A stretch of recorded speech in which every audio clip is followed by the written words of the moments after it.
Well, this will give you an opportunity to get done a little bit earlier and go drink, I guess, huh? No, it's a day off today, Monday. Oh, what do you mean Mondays are a day off? Is it just because, just the European kind of lifestyle where you guys get 6 months off the year anyway? Yeah, something like that. Hey everyone, this is the last podcast for the month of July, and that means you've got 2 more days to get in your Patreon pledge for our July giveaway. Thank you to everyone that has pledged so far. For everyone that doesn't know, Patreon is like crowdfunding for supporting your favorite grassroots entertainment. We have donation levels set up from even starting at $1, so $1 a month gets you Patreon-only content, such as being able to watch today's entire episode on YouTube from the Google Hangout session. For $3 a month, we're going to send you a Bourbon Pursuit branded koozie and stickers. $5 a month gets you a limited edition Bourbon Pursuit t-shirt, as well as get into the monthly drawing for free bottles of booze or some other swag from our guests. There's even more awesome stuff, so please, if you like the show, support us, and we're going to send you some cool stuff in return. Visit patreon.com. That's patreon.com/Bourbon Pursuit.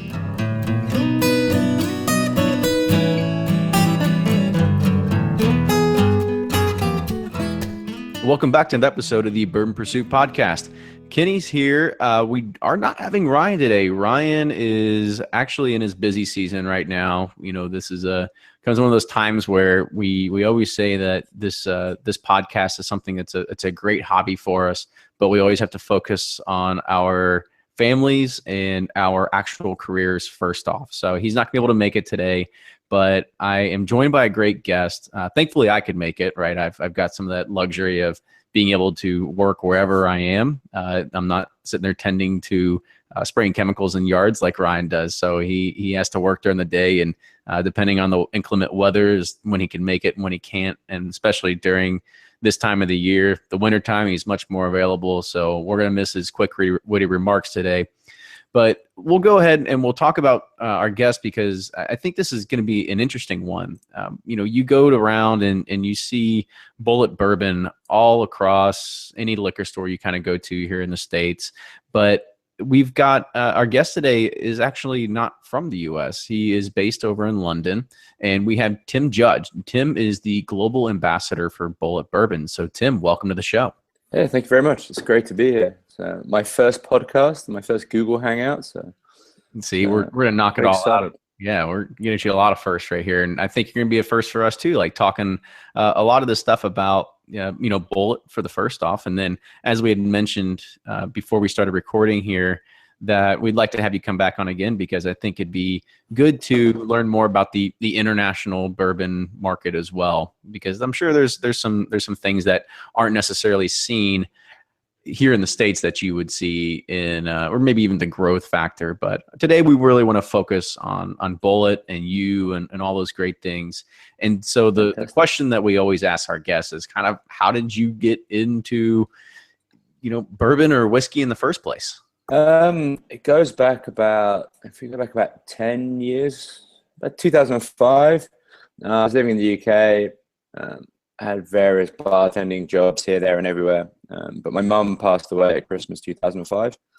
And that was the kind of huge life-changing event and inspiration I needed to kind of change my life around and just go off and chase some dreams.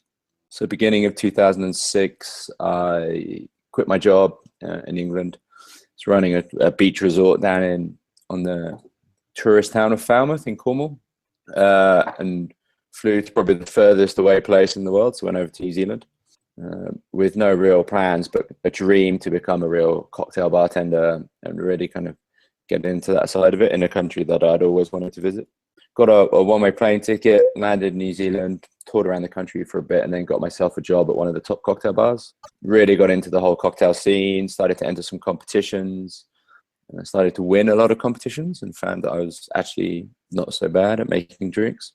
And then 2009 got the award for Bartender of the Year in New Zealand and won that competition, which opened up a kind of heap of doors for me internationally and gave me a lot of offers to go and travel the world and get some consultancies here, there, and everywhere. So after analyzing a lot of the offers I got, I probably took the craziest one that I could find, which was to go to India Oh, wow. That does sound pretty crazy. So I guess before we jump there, like what was that cocktail that you said that you made that kind of jump started your career?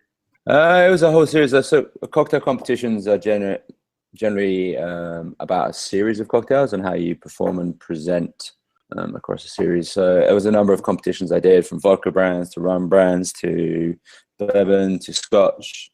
I managed to do quite well in all of them. And then the bartender of the year competition was a series of different tests and examinations and presenting cocktails, speed challenges, kind of test all of your skills. Gotcha. So then what took you to India then? You said that was like the craziest opportunity. Yeah, I got an offer to go and do a 1 year consultancy at the Taj Mahal Palace Hotel. Which, if you cast your mind back to 2008 and the terrorist attacks in Mumbai, it was the hotel that was kind of held hostage for 3 days, live on TV. Wow. And eventually set fire to. So they were looking for someone to go and help them reopen the bars after reconstruction of the hotel. My girlfriend at the time had been doing a lot of work in India, so it all kind of just fell into place, and it seemed like an offer that was too tempting to resist.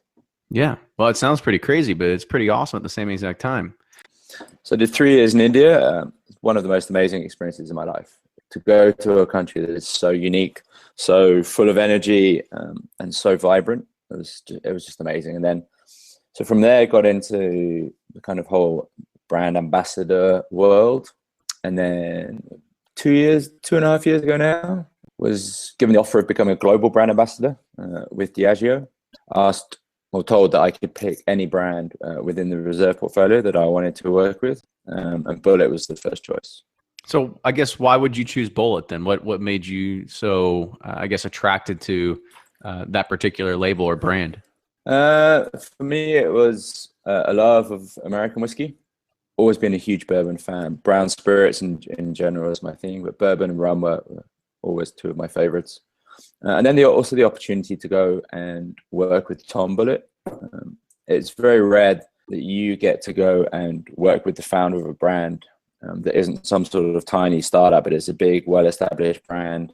And to get to go and kind of spend a lot of time working with someone. And after meeting Tom a few times previously, learning what an incredible character he is and what a gentleman and a true legend of the bourbon world, it was the obvious choice. So I guess what kind of lessons did you take away from Tom after meeting him, or some of those like quick tidbits, about him that you can share? It's probably one of the most, without a doubt, the most charming, quick-witted, funny, self-deprecating, and generous man I've met in quite some time.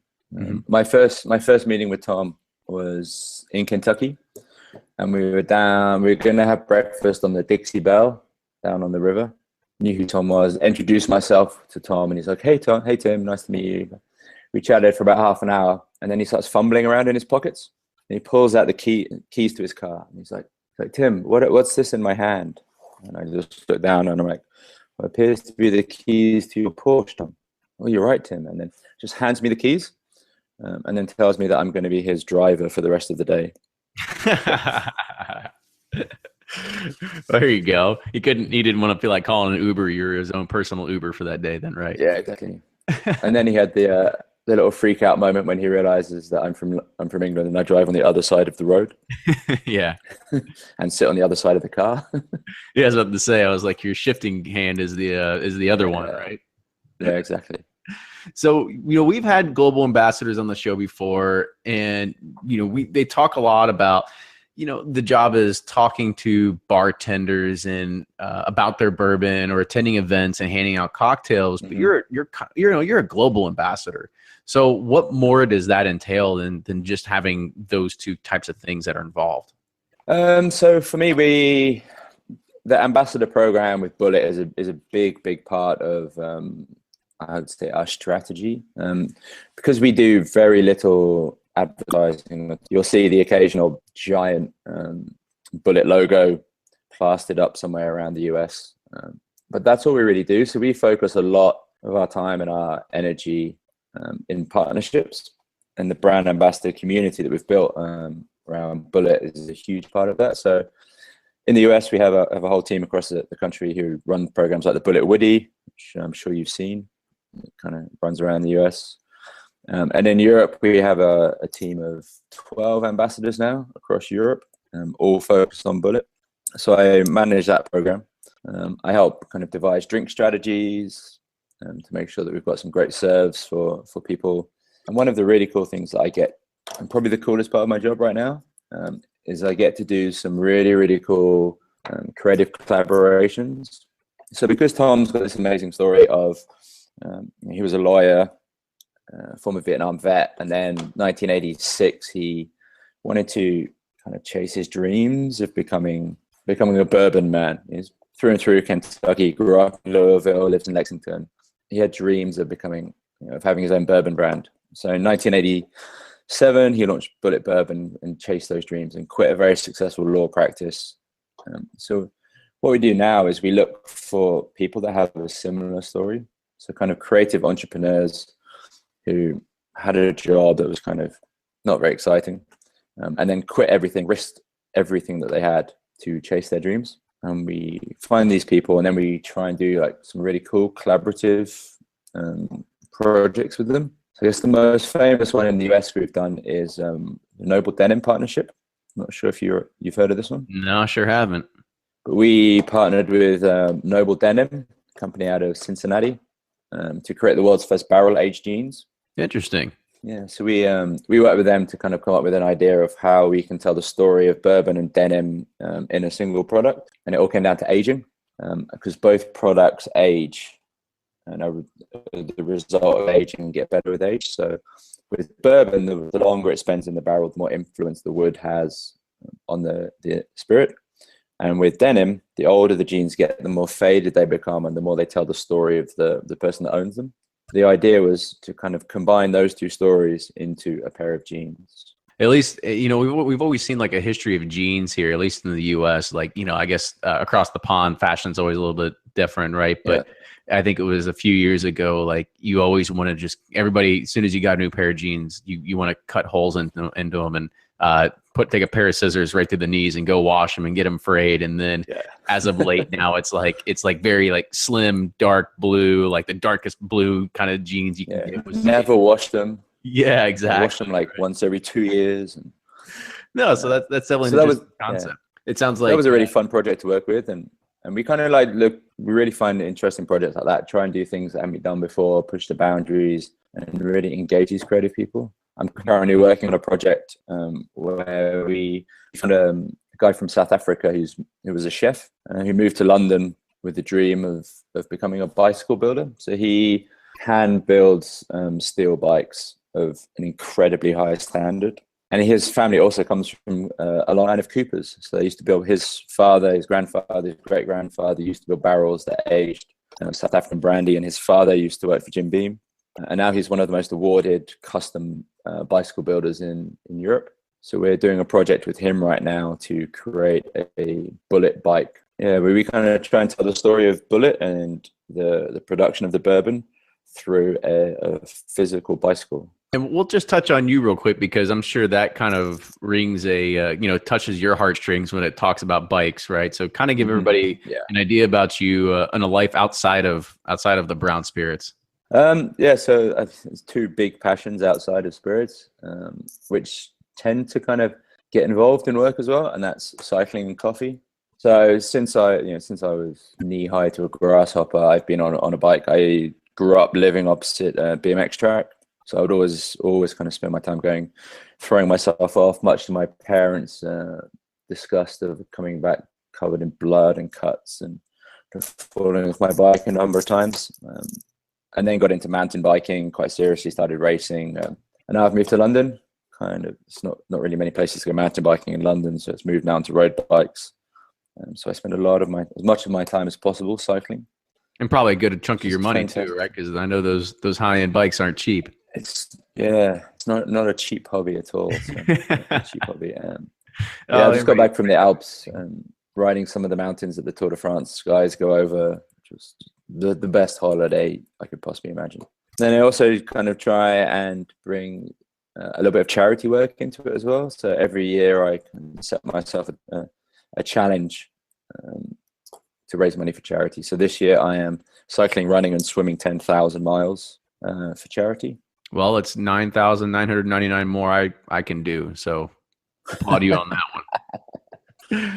Well, cool. So I want to shift it back to bourbon a little bit here. And Sure. I know it probably shouldn't go without saying, but we might as well give the people what they want. So talk about, and at this point, it should be pretty hard for anybody that doesn't know at this point what Bulleit Bourbon is, but kind of give your pitch of just Bulleit to the person who's just getting into bourbon in the first place. So Bulleit is a bourbon that sits in one of three main styles of bourbon. We are what we call a high rye style of bourbon. So you've got three main categories. You've got the wheated bourbons like Maker's Mark and Old Fitzgerald, which are corn, wheat, and barley. And then you've got your traditional style mash bills, which are high corn, low rye, such as kind of Jim Beam, Knob Creek, Wild Turkey, Buffalo Trace. And then we sit in the third category, which is high rye. So we generally, compared to our competitors, have about twice as much rye in our mash bill. So we're looking at 68% corn, 28% rye, and 4% malted barley. And that rye is going to give us kind of a slightly spicier note for the character to the bourbon, which just gives a different style. A lot of people think that kind of all bourbons taste the same, that they're all sweet and they're all not as good as Scotch. But the more you dive into the category, the more you realize that there's an incredible diversity, both styles and flavors. Yeah, exactly. So that's the kind of So that's kind of liquid. A little brand history. So Bulleit was founded in 1987 by a very charismatic Tom Bulleit, chasing his dream, quit his law practice, and with the support of his very loving and wonderful wife Betsy, founded the brand. He originally had the idea to call it Thoroughbred, until someone pointed out that that was a terrible name, and he actually had a really cool surname, so why not use that instead? Yeah, because he had his family history that was involved with bourbon distillation at one point, right? Yeah, so Augustus Bulleit, who is Tom's great-grandfather, emigrated from France in 1817, kind of landed in Louisiana, probably in New Orleans, and then traveled around those frontier states as a tavern owner.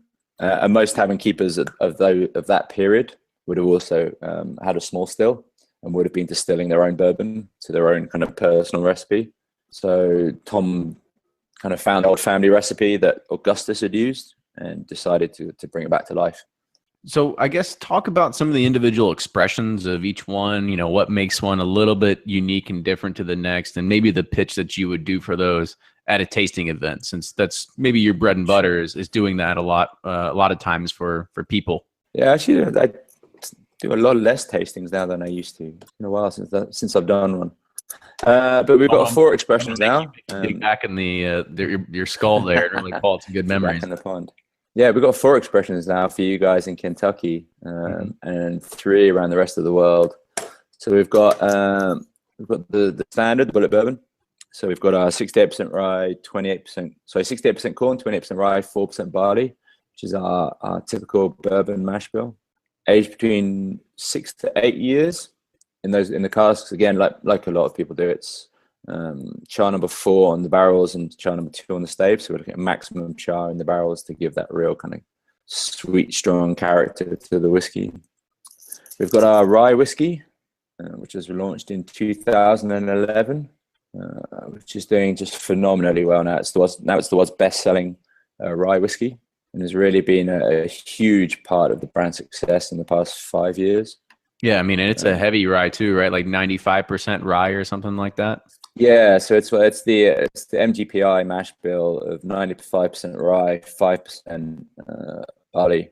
Yeah, coming out of MGP. It's actually Indiana. one of my favorites for making a Manhattan. Yeah, I think for me it's a real character of rye whiskey. There are some great ryes out there that kind of sit a lot more around the legal minimum of 51% rye. But we're at the completely other end of the scale. So even in rye whiskey now, you're starting to see different styles of rye whiskey kind of growing into what is a fairly not a new category, but we're definitely seeing a renaissance of the category. For a long time, there was hardly any rye on the market, and all of a sudden, in the last 5-6 years, it's really exploded. and the market's now starting to reach some sort of maturity where there's starting to be defined styles within the rye category itself. And so the rye is doing phenomenally well. When I travel the world, it's the rye that the bartenders get super excited about. I also heard like a funny quip about it, that I think when they were choosing the label for the rye whiskey, since, you know, it has a green label, it's different than the regular orange label that you see on all the bourbons, but they went through about 100 different shades of green before they actually found the green that they wanted for that particular label.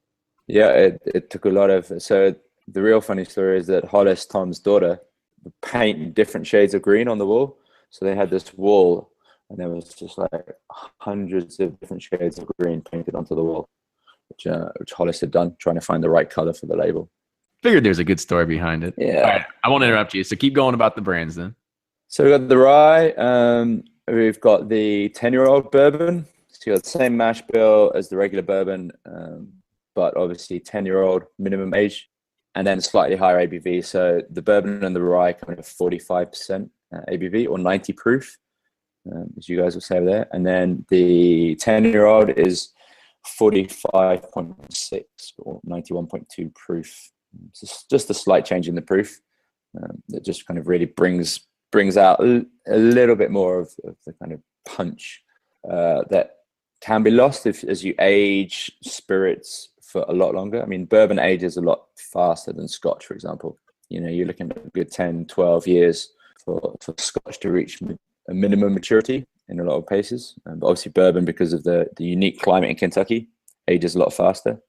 About the 10-year, you know, of course it's aged a few years longer, but I mean, are there any drastic tasting differences between the two, like maybe a much heavier oakiness or anything like that to it?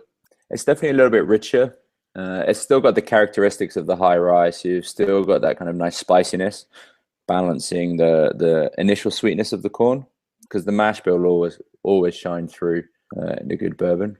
But it is a little bit richer. You do get a little bit more kind of just the mellowing from the wood. I wouldn't say kind of it's not a woody tasting, but the wood just kind of mellows the spirit out a little bit more, makes it a little bit richer, rather than that kind of fresh, youthful vibrancy that you get from some of the younger bourbons. And then our newest one to market, which was launched earlier this year, is the Barrel Strength, which is a Kentucky only release.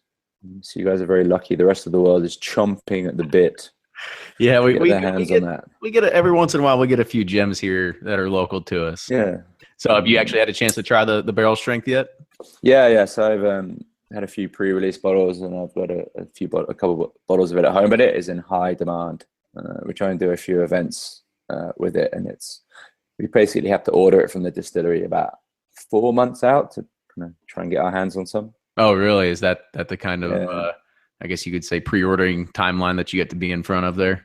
Yeah, it's just in such high demand. You got people in California and New York going crazy because they can't get their hands on it. And the world has changed. I think the world is now very much global. So what happens in Kentucky doesn't stay in Kentucky. If you try and launch a product in Kentucky, the next, within a week, that product will be in collectors' hands, in passionate people's hands, anywhere in the world. Right. Some of our brand teams were kind of like, what do you mean that people in Norway have got bottles of Barrel Strength already? We only sell it in Kentucky. It's amazing what you can do with a shipping label, right? Yeah, exactly. You get a shipping label and a box of nerds, and you don't hear a thing. So another cool thing, at least that I like about bourbon, is it's had some time, or at least with Bulleit, it's had some appearances in mainstream media. Like it was actually in HBO's Deadwood, which I thought was kind of interesting, right? So that's the bottle, the great bottle that Steve Sandstrom from Sandstrom Partners designed all the way back in 1999. That bottle. 1998, when Bulleit was still part of Seagram's. Just an incredible bottle that has won kind of every packaging design going, and has become a real icon for us. I think the bottle is a huge part of the brand success as well. Yeah, I think so too. There's always an edge of marketing into everything, and I think that it's always one thing that when you look at it, you always have to take with a grain of salt, right? Because the one thing that you see on it, it says Frontier whiskey. Yet if anybody ever comes across a real bottle of like Frontier whiskey, odds are you're probably never going to want to drink that anyway, right? Exactly. Yeah. Exactly. Yeah, I mean, whiskey from the early 19th century in the Frontier was not refined at all, should we say? You know, most of it would have been unaged. It would have been probably flavored with all sorts of things just to try and make it taste less shit. Yeah. To put it easy way, absolutely. Yeah. But there was also there were also some people who were taking it a little bit more seriously and trying to create a good quality product. Kind of hear stories about people making 10, 12, 20-year-old bourbons and really trying to make a great product. Well, the other thing about just having Frontier whiskey, right? It's not, I don't want people to think like, oh, they're lying to us or they're just making, crazy marketing claims. But really, I think the idea behind it was to try to tie the heritage of Tom Bulleit back to his great grandfather. And, it's of course not the same exact recipe per se, right? But it's just a way to kind of have those two be a little more synonymous with one another. Mm-hmm. Yeah, exactly. And today we kind of take a more liberal, or more interesting, I think, use of the word frontier. So rather than kind of linking it back to Augustus and the heritage of Bulleit, we kind of look at frontier as being more of an attitude for people who are risking everything to chase their dreams, to be entrepreneurs and to really push the boundaries within their fields of expertise. Kind of like Tom did when he risked everything, his whole successful law practice. He put his house and his mortgage on the line and everything to found Bulleit and to kind of really start this bourbon company. Because for a long time it was not particularly successful. It was Tom on his own.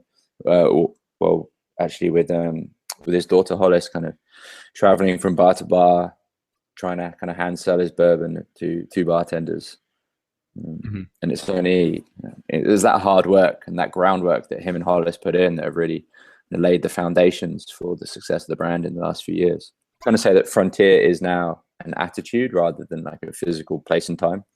There seems to be a common thread with Diageo and you all talking about like making these with the word frontier, and then also making these the ways that you want to go and find new ways to do integrations and partnerships. It sounds a lot like you all are becoming the Shark's Tank or the Lion's Den for you all in the UK of the spirits industry, like trying to find those new people that are looking to give it all up and make a big splash in a new world. Yeah, I think you could put it that way. I think for us, that like working on the brand, particularly Diageo, the great thing about working on Bulleit is it's by far and away the most fun, interesting, creative brand to work on within the Diageo portfolio. And I think that's part of its success, that we get so excited to work on these projects, to work with the brand, to spend time with Tom, that really shows through in a lot of the kind of ideas and the work that we do. And I think that a lot of people kind of engage with the brand as well, because we're trying to do things a little bit differently, and we look like we're having fun with the brand. If you're not having fun, then you're not doing your job then, right? Yeah, exactly. And what's drinking all about? It's about having fun. So back to the label itself and to the bourbon itself. The marketing also plays a heavy role in the way that just the label is positioned. You want to talk about that just a little bit? Yeah, I mean, even the label goes back to the fact that everything back on the front in the 19th century, in the early frontier days, would have been hand labeled. So the labels wouldn't have been uniformly straight on every bottle, depending on how many whiskeys the labeler had the night before or the morning of the labeling. It's kind of funny. We recently launched in Colombia, and I got a phone call from a very panicked kind of head of the business in Colombia, telling me that there was a huge problem with the launch of Bulleit, because they'd received the first batches of Bulleit in the country, and every box they'd opened, the labels were all on wonky, and they were really they're worried. All straight or whatever. No. They were like, the labels are all on an angle. They're not straight. So I think we've got a faulty batch of Bulleit. They're all uniformly crooked, right?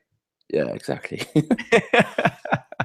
Sometimes even we get it wrong. I've found bottles of bourbon which have got rye labels on them, and vice versa. And sometimes you get labels which are on upside down. And so even in the modern time, I think even the machines that we use in the bottling plant slightly hungover sometimes. It can happen. So back to the bourbon real quick. So, it might not be a myth, at least to me, maybe some people that might not know about it. So, Bulleit is owned by Diageo, and I believe they've been contracted out for the longest time that most of the distilling is happening over at Four Roses. But mistake me if I'm wrong, that the agreement with Four Roses is going to be coming to an end, and distillation is going to be moving to the Bulleit Frontier experience that's over at the acclaimed Stitzel-Weller Distillery. Not quite. So yeah, we have been a contracted bourbon, like many of the other, like Pappy Van Winkle and a number of other very famous bourbons, because obviously it's very expensive to build a distillery straight off, and Tom didn't have the money to just kind of throw down and build a distillery. And Four Roses for quite some time were distilling our juice, but we have a brand new distillery currently under construction.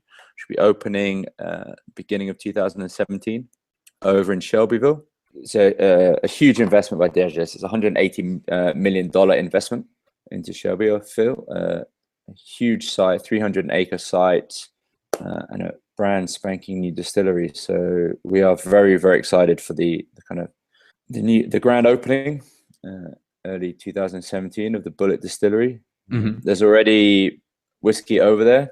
We've got three warehouses which are currently finished and being filled with whiskey. Oh, really? Which is very exciting. Yes, we've already started kind of aging the whiskey over there and moving some of the whiskey from Stitzel-Weller over to the new site. Okay, so it actually is being distilled over at Stitzel-Weller, then put on a truck and then aging over there right now. Is that what's happening? No, there's no distillate. There's no main large scale distillation happening at Stitzel-Weller at the moment. We have a small experimental still at Stitzel at the moment, which is being used to kind of perfect and get everything ready for the distillation that's going to happen at Shelbyville, and also to do some other kind of fun and interesting projects. Awesome. So like at Camp Runnermark, we did a distillation with all the bartenders who turned up to Camp Runnermark, and we did a wheated bourbon when the still was first put into Stitzel-Weller to kind of celebrate and pay respect to Old Fitzgerald. Oh, awesome. That's pretty interesting. Yeah, because I think that's one of the things that a lot of people are going to be wondering about, because we've still got a couple of years ahead of us until maybe those barrels are going to be ready for dumping, and then the new pieces are going to be ready for distilling. So, do you see maybe a small change in the taste coming because it is coming from something that was, being distilled at Four Roses at one point to something that's going to be completely done by somebody else, which, you can only go so far, right? You can only buy so many grains from the same wholesalers or whatever. So there might be slight variations, but if the recipe's not changing, probably not too much to the common palate. Yeah, and that's the challenge for our master distiller, and the reason why he gets paid so much money. And it is a very long and difficult process to kind of make sure that the juice that comes from the new distillery is as close as possible to the juice that we've had previously from our contracts. There will always be variations from batch to batch, and you can never have two things that are absolutely identical, particularly in the world of bourbon, because we're not allowed to add anything at all. We can't use distiller's caramel that they use in Scotch and some of the other tricks of the trade that some other spirit categories, which we won't mention, get away with. Yeah, but we can't do that with bourbon. So there will always be a kind of natural variation from batch to batch. So the job of our master distiller is to make sure that variation is as small as possible. Right. And there is the consistency from batch to batch. So back on episode 23 of our show, we had Carol Perry on, and I think you had the opportunity to meet him at one point, right? So I love that guy. Tell me what you think about him. Every time I go to Stitzel, I make sure that I block 2 hours of my time just to go and sit with Perry. And just listen to the stories. I mean, I listened to your show when you interviewed Perry, and he is just an absolute legend of the industry. And he has more stories than you could possibly imagine about life about the bourbon world in Kentucky. Yeah, I think we might have to do a follow-up show on him at some point. Yeah, it's just, and whenever I'm there, I mean, even if I'm not with Perry, just hanging out in the visitor center, just hearing people kind of come into the visitor center, everyone talks about Perry. He's Right. such a character. Oh, he's And he he's just such a nice charms. guy too, right? So as soon as you roll Yeah, up, it's the first thing. He's the first guy you see. the story, there's a real nice link with him and Bullet as well, that him and Tom both served in Vietnam, and they were both stationed in the same town during the Vietnam War. Did they know each other back then, or is it kind of just like you went all that way and had no idea? Yeah, I don't think they met when they were in Vietnam, but Perry's got some lovely stories of him and Tom kind of sitting on the veranda up at Stitzel-Weller, just talking about Vietnam and kind of sharing old stories. Back to you a little bit. In the States, there's a lot of people that are, buying whiskey and bourbon and starting to grow collections, myself included, and they're just trying to round up as many as they can for fun and for tasting. So yourself, do you have a fairly large collection of bourbon and whiskey? Can you see my screen? So I'm looking at probably close to 100 bottles, maybe something like that. It's about 400 bottles. 400. There you go. Yeah, I've got about 100 bottles of bourbon and rye, and then there's obviously scotch, rum, vodka, gin, tequila. Well, that's awesome. So for our Patreon listeners, you can watch this hangout, and you could be able to take a snapshot of that. But that's quite the collection. You got any personal favorites that you have in there, or maybe the ones that I guess you'd say you're saving for the right opportunity? Yeah, I mean, I have a small collection of scotch, which is an investment, should we say, which doesn't sit here because it's far too tempting to open. Yeah, it sits in a very safe place. But when it comes to kind of American, I find the Orphan Barrel series really interesting, just because there's a lot of whiskey in there that, if it hadn't been for the Orphan Barrel project, would never have seen the light of day. And they've done some quite interesting and innovative things. So that's really good. What else do I like that's up there? I mean, the E.H. Taylor stuff, I think is absolutely incredible bourbon. Everything I try from that label is just absolutely spot on. Well, good. See, you're human after all. You're not just always hooting or tooting the corporate horn, right? Oh no, definitely not. And it's such an exciting time for American whiskey right now. There's so many new labels coming out. There's so many people doing such great stuff. I really love a lot of the stuff that the Bulleit guys are doing as well. And kind of my first bourbon love, and I'll probably get in trouble for my bosses for saying this, but was Booker's. Oh yeah, Booker's was the bourbon the first bourbon that I tasted that really kind of rocked my world and made me realize what real bourbon was all about. When you started getting into barrel proofs, right? That's where it's gonna hit. Oh yeah. So we're gonna wrap it up real quick. I got two last questions for you. So one actually comes from Blake over at Bourboner, and he mentioned it on Twitter this morning. And since you've got a pretty distinguished past in the bartending world, if you're gonna be making a lot of like classic bourbon cocktails, what are some of those ingredients that you should always have on hand? Besides the kind of usual things, so like making a great whiskey sours, you want lemon juice and some simple syrup. Some of the ones that I really love is apricot brandy. I think is a great ingredient that really just partners so well with bourbon. There's that classic flavor combination of bourbon and peaches or apricots through things like the Georgia julep. Even if you look at things like Southern Comfort, which is a modern day take on a very traditional method of flavoring bourbon with peaches. I think a bottle of apricot brandy can really be a really fun ingredient. Make a Manhattan and just drop a little bar spoon of apricot brandy in there, just to add a little fruity sweetness to the palate. I think it's a great one. Obviously, you want to kind of carry a good stock of bitters. Bitters have a great ability to turn a good cocktail into a great cocktail. And today, the range of bitters is just enormous. When I started, it was literally Angostura was it, and then Peychaud's came along, and then slowly it became bigger and bigger. And now you're not really a bartender unless you make your own bitters. That's the true sign of an artisan bartender, exactly. When you can make your own make your own bitters, huh? Yeah, make your own bitters and barrel age your ice. And we just launched our own bitters as well. So we have a cherry pecan bitters with Bulleit, which we did for Camp Run Amok earlier this year. Oh, cool. So now everybody knows that those are the things you need to have on stock here for You're gonna be making a lot of those kind of classic bourbon cocktails then. Yeah. So last question, just if people want to get a hold of you, whether it's on Twitter or anything like that, how do they do it? Ginger Bitters is my online persona. So Instagram, Twitter, Ginger Bitters. Well, Tim, thank you again so much for being on the show today. It was it was really great to learn more about Bulleit. Right, we actually haven't had Bulleit on the show before. We talked about it, and I didn't know if we were ever going to get Tom on. Didn't really try too hard, but this was something that people had actually reached out to us, and they said, I think Tim would be great. And I think you gave a lot of great information, about the Bulleit brand itself and the intricacies of it. And I think you come with a pretty great storied past of your bartending experience as well. So it's it all kind of meshes together for a really great story. Fantastic. Well, thank you very much. How about we do this? I know you want to get me on again, so I'd love to talk about the global world of Bulleit and things outside of the US. But let's see if we can kind of get Tom on the show. Let's do it. If we can, I'll be more than happy to do it.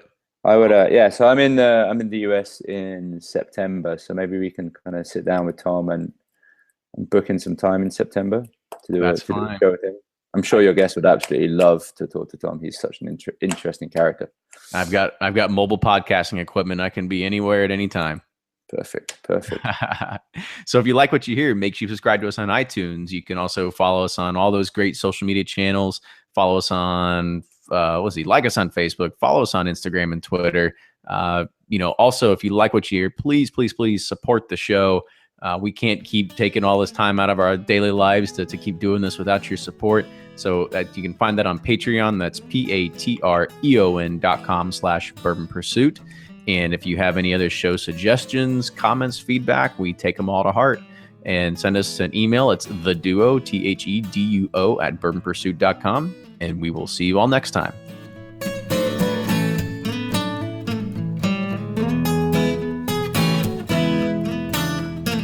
This podcast of Bourbon Pursuit is in partnership with thewhiskeywash.com, a lifestyle website for news and reviews for people who like whiskey, and for those who think a life without whiskey has no style, thewhiskeywash.com.